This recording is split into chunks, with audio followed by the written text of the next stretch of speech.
Bismillahirrahmanirrahim. Assalamualaikum warahmatullahi wabarakatuh. Ketemu lagi dengan saya Muhammad Hafid di channel Ngoding Pintar.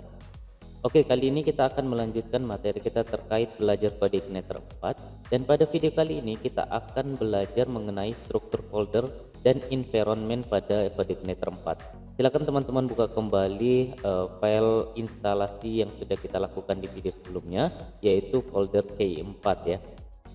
Oke, di sini kita sudah berhasil buka folder C4 kita, di mana folder ini kita dapatkan dari hasil instalasi menggunakan Composer ya. Nah, kalau misalnya teman-teman berbeda namanya, tidak masalah. Silakan teman-teman buka. Kita akan belajar atau mempelajari sedikit tentang struktur folder yang ada di C4 ini. Di mana secara umum yang kita dapati dalam struktur folder C4 ini mulai dari GitHub, app, public sampai dengan seterusnya ya. Dimana yang pertama adalah folder GitHub, dimana folder GitHub ini kita tidak akan gunakan ya, kita biarkan aja seperti ini. Kemudian yang kedua adalah folder app ya. Nah, dimana folder app ini merupakan folder inti dari aplikasi kita ya. Dimana di dalam folder app ini ada folder config, dimana di dalam folder config itu merupakan kumpulan dari settingan aplikasi kita seperti dash URL yang ada di file app.php ini, kemudian koneksi database yang ada di file database.php ini, kemudian route ya. Di sini juga kita akan gunakan route untuk jalur dari aplikasi kita. Nah, ini dalam folder config ya. Kemudian yang kedua adalah folder controller ya, di mana dalam folder app ini juga merupakan tempat berkumpulnya folder MVC kita. Yang pertama adalah controllers, di mana di sini nanti akan berkumpulnya file-file controller kita. Kemudian yang selanjutnya adalah models. Di sini akan berkumpulnya yang berhubungan dengan database ya. Nanti di sini file-file models kita akan berkumpul. Kemudian selanjutnya adalah views ya. Di sini akan berkumpulnya view-view kita yang akan kita gunakan ya. Jadi di sini di dalam folder app ini merupakan kumpulan folder MVC kita ya.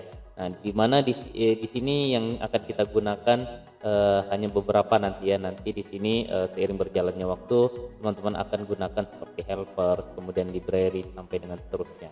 Nah, untuk sementara di folder app cukup itu ya.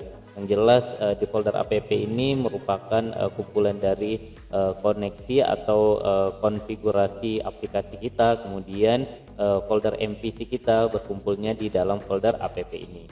Kemudian selanjutnya adalah folder public ya. Di folder public ini merupakan kumpulan aset kita nanti berada ya. Misalnya kumpulan CSS, kemudian JavaScript, image sampai dengan seterusnya ya. Nanti akan ada di folder public ini. Kemudian di sini juga kita sudah disiapkan HT access ya. Nah, di mana di Codeignator 3 kita tidak disediakan HT access, artinya untuk menghilangkan indeks PHP di dalam URL kita harus membuatkan manual untuk HT accessnya. Nah, di C4 ini kita sudah disiapkan di dalam folder config ya, di dalam folder public kita sudah disiapkan HT access ya. Nah, di mana di sini kita bisa lihat konfigurasi dari HT accessnya untuk perintah menghilangkan indeks .php. Kemudian di bawahnya atau selanjutnya adalah favicon ya. Nah, nanti di sini kita bisa ubah sesuai dengan kebutuhan kita ya. Misalnya di sini favicon-nya menggunakan logo Codeignator. Nah, nanti kalau misalnya kita punya logo sendiri di aplikasi kita, silakan diganti favicon ini. Lalu selanjutnya adalah index.php ya. Nah, di mana index.php ini merupakan jalur utama dari aplikasi kita ya. Jadi ini index.php ini tidak boleh kita edit apalagi dihapus ya. Jadi ini biarkan aja seperti ini. Kemudian robot ini juga dibiarkan aja seperti ini. Ini untuk pengenalan di search engine ya. Lalu selanjutnya adalah folder test ya. Ini digunakan apabila aplikasi kita menjalankan testing ya. Nah, kemudian selanjutnya adalah vendor. Nah, nanti di sini vendor menjadi kumpulan dari dependensi kita ya. di mana ini akan berhubungan dengan composer.json ini. Nah, nanti kalau misalnya ada sesuatu yang kita install menggunakan composer, larinya akan ke dalam folder ini ya, di dalam vendor ini. Nanti di sini akan menjadi kumpulan dependensi ya, seperti itu. Kemudian routable ini merupakan folder yang akan diisikan otomatis oleh coordinator kita seperti cache, bug bar, log, session sampai dengan seterusnya ya. Kemudian selanjutnya kita ke environment ya. Nah, di sini ada environment ini. Nah, tadi kan saya sudah jelaskan di folder app kemudian config itu ada settingan base URL kita yang ada di app.php ini dan koneksi database kita yang ada di file database.php. Nah, ini kita bisa settingnya menggunakan file environment ini ya. File env ini kita bisa settingnya menggunakan file ini ya, dimana fitur ini tidak disediakan oleh Coordinator 3 ya, jadi ini bisa kita manfaatkan. Caranya cukup mudah untuk menggunakannya, silakan teman-teman duplikat dulu agar kita bisa lihat default dari settingan ini seperti apa gitu ya. Caranya di Visual Studio Code ini silakan teman-teman klik kanan kemudian copy, lalu klik kanan lagi bisa paste ya, atau Ctrl C, Ctrl V bisa ya. Nah, nanti akan ada seperti ini. Yang env copy ini silakan teman-teman klik kanan, kemudian rename, lalu hapus kopinya, kemudian tambahkan titik di depannya ya. Tambahkan titik di depannya, kemudian enter. Nah, lalu nanti kita akan lihat di situ icon setting ya. Di situ sudah berubah ikonnya yang tadinya baris seperti ini menjadi icon setting seperti ini ya.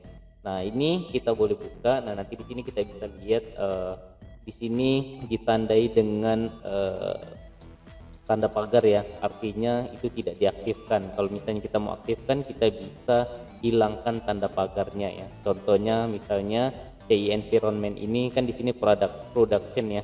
Nah, ini kita bisa ganti.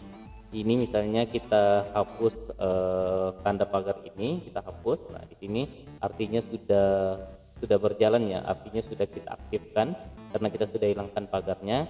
Lalu di sini production ini digunakan apabila aplikasi kita sudah di launching ya, anggaplah seperti itu.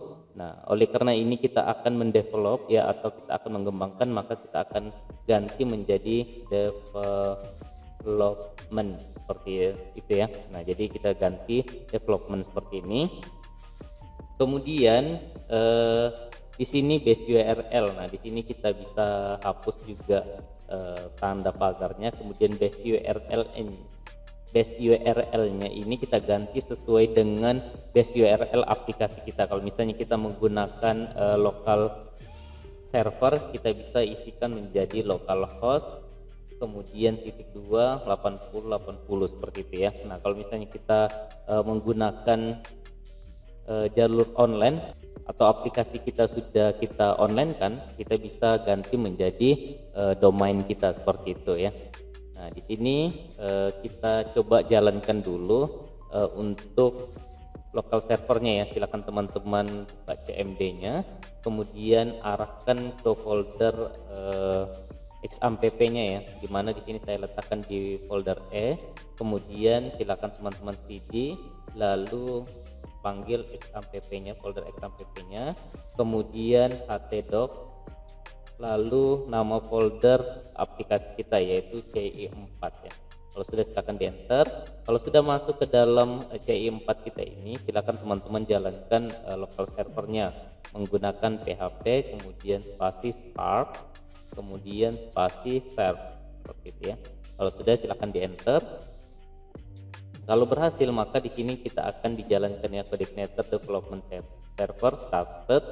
Lokasinya itu ada di sini http kemudian localhost /28080. Ini boleh teman-teman kontrol C ya, bisa kita copy kemudian kita pastekan di sini ya, app base URL kita ini boleh kita pastekan di situ. Nah, nanti dia akan seperti ini. Kemudian nanti di sini juga akan ada settingan database kita ya. Nah, dimana di sini defaultnya seperti ini. Nanti ini kita bisa ubah jika kita sudah berhubungan dengan database. Oleh karena kita belum berhubungan dengan database, maka kita akan biarkan seperti ini aja dulu. Kalau sudah silakan di save ya. Nah, sampai sini kita sudah berhasil melihat sekilas struktur folder dari CI4 ini. Kemudian kita juga sudah coba setting untuk environment ini ya. Nah, jadi silakan teman-teman sesuaikan dengan kebutuhan. Kalau misalnya ada yang kurang jelas, silakan teman-teman komentar di kolom komentar di bawah ya. Oke, sampai sini saya rasa cukup sekian video kita kali ini. Semoga jelas. Sampai ketemu di video berikutnya. Salam ngopi.